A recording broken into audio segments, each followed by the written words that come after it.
Assalamualaikum warahmatullahi wabarakatuh. Selamat berjumpa lagi dengan pelajaran fisika bersama Pranata Fisika. Kali ini kita akan membahas tentang gaya magnetik atau gaya Lorentz. Perhatikan gambar. Ini ada rangkaian arus listrik, ada kawatnya. Kita lewatkan di antara dua kutub magnet. Nah, pada saat saklar terbuka belum ada arus, ini kawat ini lurus atau melengkung mendelong ke bawah karena gaya beratnya. Oke. Nah, pada saat saklar kita tutup, ada arus listrik yang mengalir dari A ke B. Ternyata kawat yang semula melengkung ke bawah, ini melengkung ke atas. Berarti ada sesuatu yang menyebabkan kawat ini melengkung ke atas. Nah, sesuatu itu namanya gaya, gitu loh.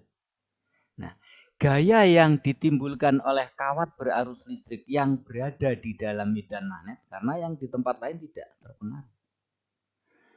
Ini disebut gaya magnetik atau gaya Lorentz. Oke, kita lanjut. Gaya yang bekerja pada kawat berarus listrik yang berada di dalam medan magnet ini disebut gaya magnetik atau gaya Lorentz.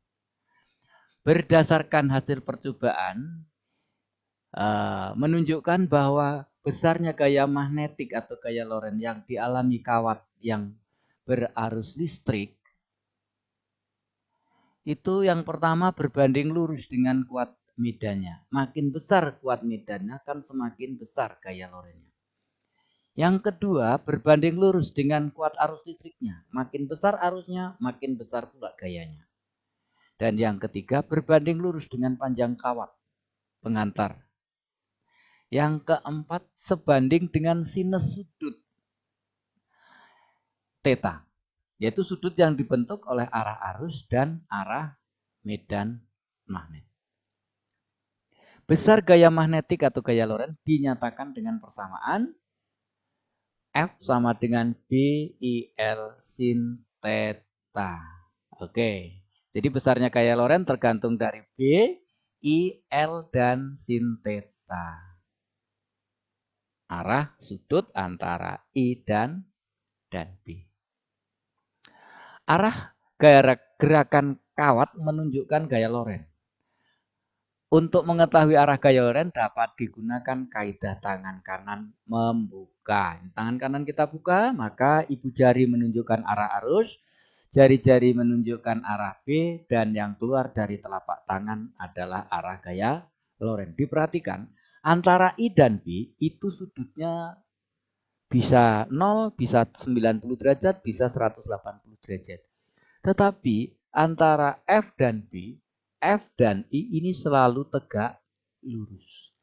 Jadi F selalu tegak lurus B, selalu tegak lurus I. Dan nilainya tergantung dari arah I dan B. Di samping besarnya I dan B. Oke? Contoh soal. Sebuah kawat penghantar panjangnya 0,6 meter diletakkan di dalam medan magnet homogen 4 kali 10 pangkat min 5 Tesla dan membentuk sudut 30 derajat. Berapa Newton gaya magnetik yang dialami kawat jika dialiri arus sebesar 5 ampere? Yang diketahui itu L-nya 6 meter. Panjangnya 6 meter, ini bukan lambda. Panjangnya 6 meter, L-nya. B-nya 4 kali 10 pangkat min 5. Theta-nya 30 derajat dan I-nya 5 ampere. Ditanyakan F. F sama dengan B IL sin theta. B-nya ini 4 kali 10 pangkat min 5. I-nya 5 ampere. L-nya 0,6 meter dan theta-nya 30 derajat. Maka didapat 6 kali 10 pangkat min 5 Newton. Oke. Soal latihan. Oke. Yang pertama, sebuah kawat penghantar panjangnya 0,8 meter dialiri arus 5 ampere apabila kawat tersebut berada di dalam medan magnet hubungin 5 kali 10 pangkat min 4 Tesla atau Weber per meter persegi dan arah medan magnet tegak lurus dengan arah arus, tentukan besar induksi magnetik yang dialami kawat tersebut. Tolong dikerjakan. Yang kedua, sebuah kawat penghantar lurus panjang dibentangkan dari timur ke barat. Apabila medan magnet di tempat itu ke arah selatan, kemanakah arah gaya magnetiknya? Menggunakan apa? Betul, aturan tangan kanan terbuka. Ya, jari-jarinya kita arahkan ke arah selatan. Maaf, ke utara ya. Medan magnet ini jari-jari. Ibu jarinya ke arah barat. Ke arah barat. Kemana jadinya? Tanganmu mengarah kemana telapak tangannya? Ke bawah. Kita lanjut. Gaya magnetik antara dua kawat sejajar berarus. Ini ada dua kawat sejajar. Ketika kawat pertama ini maka ada arusnya, maka akan menimbulkan medan magnet di sekitarnya berbentuk lingkaran. Nah, ketika kawat kedua berarus listrik berada di dekat atau di sekitar kawat pertama yang berarus listrik I1, maka berarti kawat I2 yang berarus listrik I2 ini berada di dalam medan magnet yang ditimbulkan oleh I1B1. Karena arus listrik berada di dalam medan magnet, maka timbul gaya magnetik. Arahnya kita gunakan aturan tangan kanan membuka. Ibu jari dimasukkan arah ke B1, jari-jarinya maksudnya ibu jari ke arah I2. Maka telapak tangan mengarah ke sebelah kiri. Sebaliknya, ketika yang dialami oleh kawat pertama berarti di sekitar kawat kedua yang berarus listrik I2. Arus listrik I2 ini menimbulkan medan magnet di sekitarnya. Nah, termasuk di I1. Maka I1 berada di dalam medan magnet B2, maka I1 mendapat gaya Lorentz. Nah, dua kawat berarus listrik searah, maka pada kedua kawat akan terjadi gaya tarik menarik. Nah, kalau ini yang I1-nya ke atas, B-nya I2-nya ke bawah. Nah, pergunakan aturan tangan kanan terbuka. Maka telapak tangan akan mengarah ke arah kanan. Nah, sehingga kalau ada dua kawat berarus listrik berlawanan arah, kedua kawat akan saling tolak menolak. Besarnya gaya tarik menarik atau tolak menolak FL sama dengan BIL sin theta. Nah, tetanya 90 derajat berarti sama dengan BIL. B-nya B1, I-nya I2. Maka B1-nya itu berarti medan magnet di sekitar kawat lurus panjang. Mu0 I1 per 2PA. Maka didapatlah FL sama dengan mu0 I1 I2L per 2PA. Ini gaya tarik menarik atau tolak menolak antara dua kawat lurus sejajar. Contoh soal. Dua buah kawat panjang sejajar terpisah 10 cm. Masing-masing dialiri arus 10 dan 20 ampere. Tentukan besar gaya magnetik persatuan panjang yang bekerja pada kawat tersebut.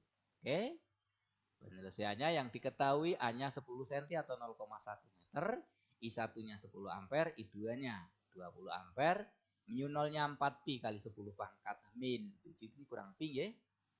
Ditanyakan gaya persatuan panjang. Barunya? Jawabnya F per L sama dengan mu0 I1 I2 per 2PA. Masukkan I1, I2, dan A-nya. Maka didapatlah 4 kali 10 pangkat min 4 4 Newton. Oke, gampang kan? Oke, latihan soal silahkan dikerjakan. Yang pertama, 2 buah kawat sejajar di area arus listrik yang sama besarnya dan terpisah sejauh 1 meter. Pada kawat tersebut timbul gaya magnetik sebesar 2 kali 10 pangkat min 7 Newton per meter. Tentukan kuat arus yang mengalir pada kawat tersebut. Oke, silahkan ketahui. Yang diketahui A 1 meter, kemudian I1 sama dengan I2, yang ketiga gayanya, gaya persatuan panjang F per L.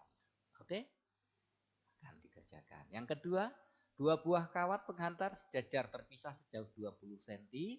Apabila pada kedua kawat tersebut timbul gaya magnetik sebesar 2 kali 10 pangkat min 5 Newton per meter, tentukan berapa ampere arus yang mengalir pada kedua kawat jika pada kawat pertama mengalir arus 4 ampere. Oke, silahkan kalian kerjakan untuk memperdalam pemahaman tentang gaya magnetik di antara dua kawat sejajar. Gaya magnetik yang dialami oleh muatan listrik yang bergerak di dalam medan magnet. Nah, ini ada muatan bergerak. Ini B-nya. B, ini arus. Ketika arus bergerak di dalam muatan bergerak di dalam medan magnet ini sama saja dengan arus listrik. Arus listrik itu muatan yang bergerak di dalam kawat, gitu loh. Jadi kalau muatan yang bergerak di dalam kawat itu bisa mendapatkan gaya magnetik ketika berada di dalam medan magnet, maka muatan yang bergerak di dalam medan magnet juga mendapat gaya magnetik. Ya, ini ada partikel bermuatan. Nah, coba ini kalau dia terus bergerak mendekati ini harusnya ke atas sedikit. Ya. Ini ke atas gerakannya, bukan terus ke samping ya, ke atas agak. Cuman karena ruang 2 dimensi akan susah kita bayangkan. Oke. Muatan yang bergerak di dalam medan magnet akan mengalami gaya magnetik besarnya BIL sin theta. I-nya H per T. H per T, H. Jadi L per T, V. Maka FL sama dengan B V sin theta. Oke. Lanjut. Gaya magnetik yang dialami oleh muatan yang bergerak dalam medan magnetik yang serba sama. Maka nanti dia akan bergerak melingkar. Apabila benda bermuatan listrik memasuki medan magnet dan arahnya tegak lurus medan magnet, maka benda bermuatan listrik tersebut akan bergerak dalam lintasan berbentuk lingkaran. Hal ini dikarenakan gaya magnetik akan berfungsi sebagai gaya sentripetal. Besarnya jari-jari lintasan yang ditempuh oleh muatan listrik dapat dihitung sebagai berikut. F-nya BV. Gaya sentripetal mv kuadrat per R. Maka BV sama dengan mv kuadrat per R. R-nya sama dengan mv per B. BGV-nya ini dicoret. Oke? Jari-jarinya. Berarti jari-jarinya tergantung dari apa? Tergantung dari massa partikel dan kecepatan partikel sebanding dengan itu, kemudian berbanding terbalik dengan B dan muatan partikel. Oke. Contoh soal. Oke, sebuah partikel bermuatan sebesar 5 kali 10 pangkat min 5 bergerak dalam medan magnet. Nah, tentukan besarnya gaya magnetik yang dialami partikel tersebut jika arah membentuk sudut 30 derajat terhadap medan magnet. Oke? Oke, penyelesaiannya? Iya. Oke, demikian pertemuan kali ini. Kita cukupkan sekian dulu. Semoga apa yang Bapak sampaikan bisa kalian pahami. Terima kasih atas perhatiannya. Sampai berjumpa kembali. Assalamualaikum warahmatullahi wabarakatuh.